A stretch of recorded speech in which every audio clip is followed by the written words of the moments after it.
Hey everybody, Chekhov's Painting here with a brand new tutorial. And it's Orktober. The time of the Wa is upon us. And I've got this brand new Brute from Age of Sigmar. This model is from the new Warhammer Underworlds team of Orc Brutes.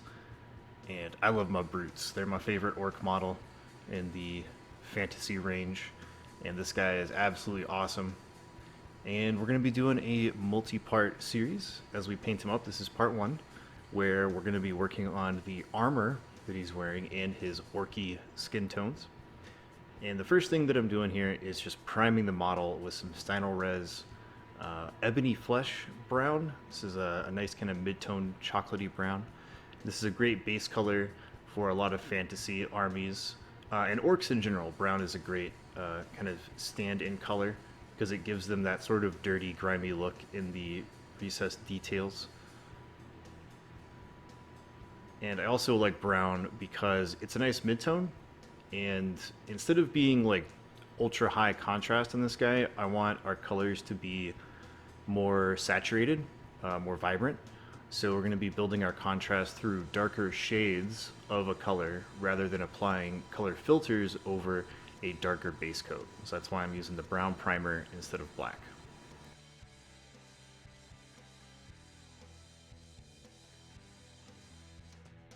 And the first color we're going to be using for this skin tone is black green. You can use any really dark green that you want. I'm just using the Pro Acryl line because they're my favorite.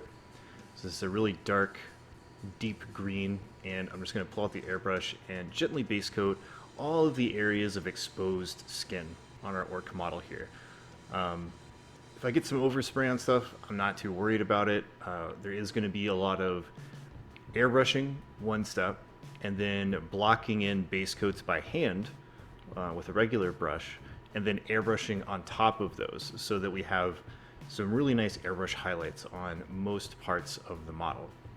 And I like to start off with the skin because even though I know how to hand paint skin and wet blend and all that kind of stuff, it is very tedious and I don't generally enjoy it as part of the painting process. So if I have a model with lots of exposed skin, I like to airbrush it first.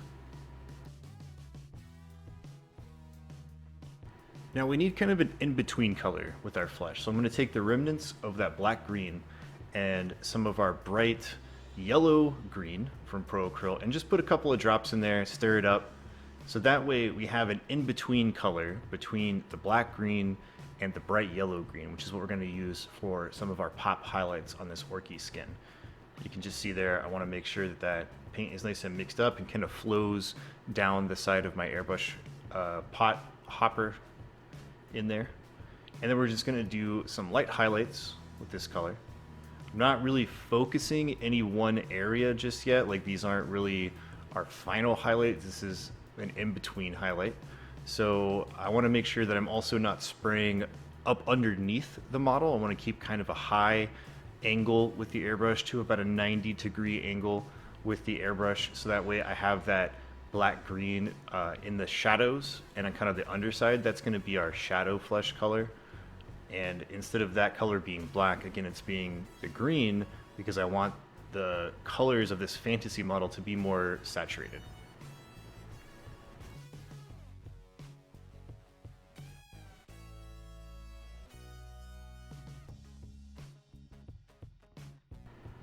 After that, we're going to start doing our little pop highlights with just the bright yellow green. And this is where I'm going to start focusing like the top of his head, his face area, any exposed big muscle groups, like he's got some big biceps showing, kind of the tops and knuckle areas of his hands. He's got those huge back muscles that are exposed underneath that armor plate. Kind of want to pop those out. So anywhere that's like a big detail, like a big muscular detail, I want to start popping that out with this bright yellow green.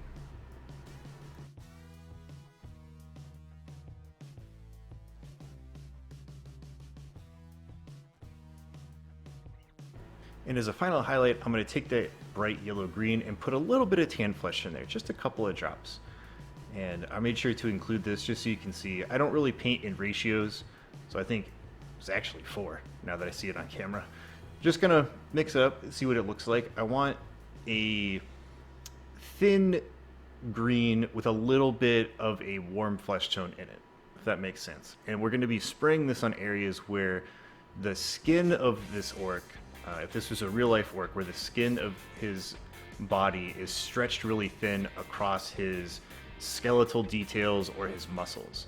So you can see like right on the front of his face, like his brow, his nose, that upper lip area where that skin is stretched really tight, like the knuckles, and maybe even like the palms of the hand, if you want to do a little bit of that, or maybe a little bit on his flexing bicep there where that skin is really taut. And this is just going to give a little bit more lifelike green to his skin rather than be like a alien like neon green. I'm not a huge fan of that for orcs. I want a little bit of a warm fleshiness to that green skin. It helps him look more like a real animal or a real creature rather than a cartoon.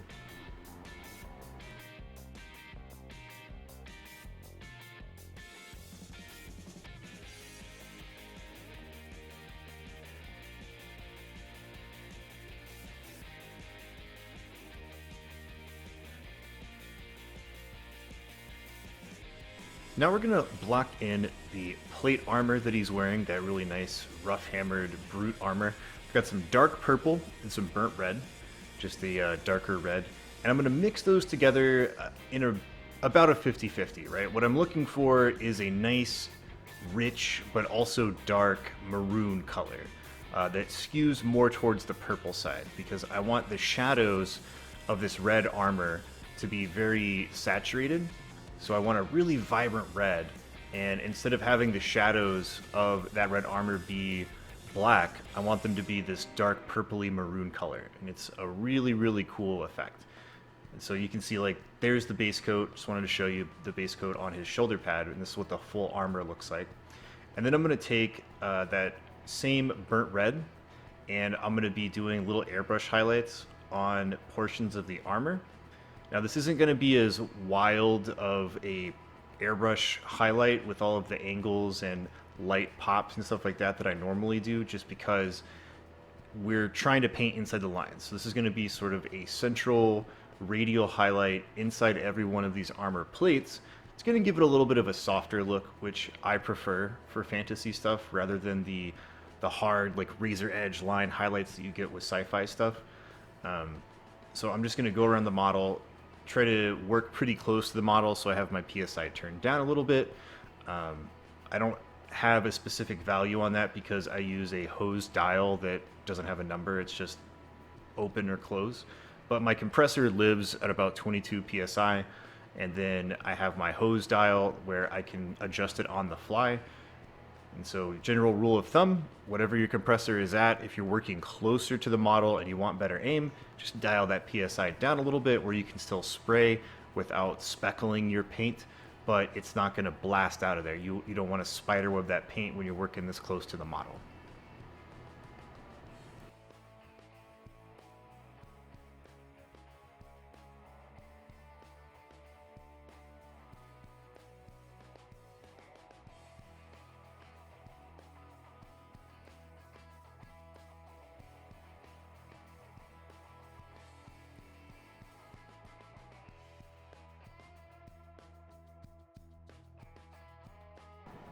Next, I'm going to go to a bold pyro red. This is just a bright red, you know. Whatever bright red you want to use that. You don't have to use this one, but it's really good. I recommend it. And again, we're going to do some smaller little pop highlights with this bold pyro bright red, just inside of those armor plates, making sure not to go too ham. So again, softer PSI, working a little bit closer, watching my aim, checking my angles. I just want to get some little pop highlights inside of these sections of armor just to get a nice little soft highlight in there. And in this step, this is a good teaching moment because you can kind of see already, like on the back of his neck there's some red overspray. This can happen. I'm not perfect. I make mistakes all the time. So I decided in this video, rather than fixing that on my own time, I would actually show you how to fix something like that if it happens, especially because it is Orktober.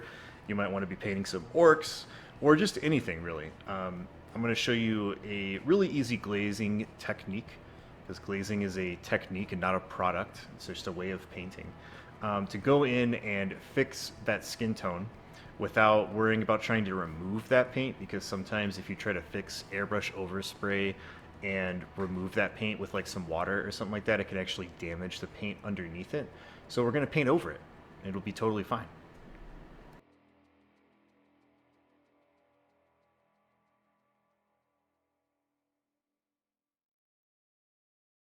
Alright, so we need to fix this little bit of overspray. So I'm going to take that same dark green and the bright yellow green to create our mid-tone color, whichever two colors you were using, or one color you were using to use your mid-tone. I'm going to thin that out with some water until it's extremely thin. You can kind of see I touched my brush to our construction paper there just so you can kind of see how it just bleeds right into the paper. We basically want just paint water, so that it's like green water, almost like green Powerade, you know, if you're looking at it on your palette. And then you want to load up your brush and then touch that to a piece of paper or your paper towel or whatever, so that that extra moisture, because it's just paint water, that extra paint water gets sucked out of your brush, and then your brush is just barely damp with the paint water. And then very lightly, we're going to be dragging some paint strokes onto the model over top of where that overspray is. And you don't want to sit there and try to do it in one pass. It's not going to work. We're not base coating over this. We're applying a color filter with very, very thin translucent paint. And so do a couple of strokes and then just let it dry. If you have your airbrush nearby or a fan or something like that, you can kind of hold the model in front of the fan, or hold the model kind of out front of your airbrush, maybe like 6 to 8 inches away, and just lightly hit it with some air to dry out that very thin coat of paint. Just takes a couple of seconds, right? And then once that's dry, you would apply it again, and then again, and again, and again, until you have a nice green color filter over those areas of red so that it doesn't look red anymore. And I've left this part of the video in real time. I haven't sped it up at all, just so you can see exactly what I'm doing.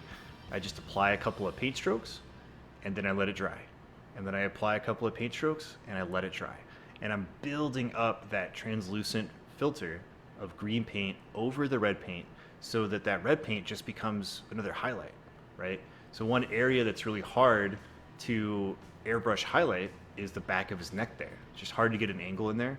And so now I'm taking this mistake and I'm turning it into a bit of really cool detail that I couldn't have gotten otherwise. And I'm also fixing the green skin so that it looks like it was still airbrush highlighted and there is no red overspray whatsoever.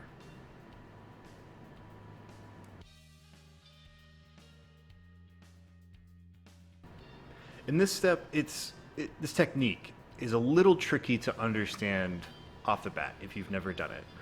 And it's all about patience, and it's all about barely touching the model. So this is something that I recommend that you practice a little bit on maybe a scrap piece of plastic or just your palette in general, and just apply a couple of paint strokes and let it dry, and then do it again and again and again until you get an almost solid color filter of whatever you're using, because you can use glazing with any color on anything, and it's a great way to apply very soft, very smooth highlights to your models.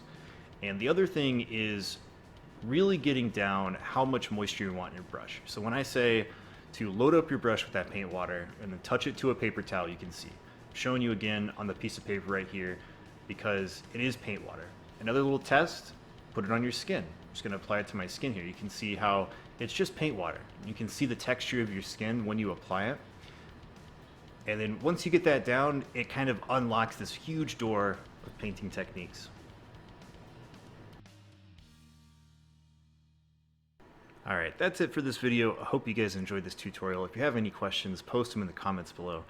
Make sure to check me out on Twitch. We got a bunch of great projects planned for the month of October, and I'll catch you next time.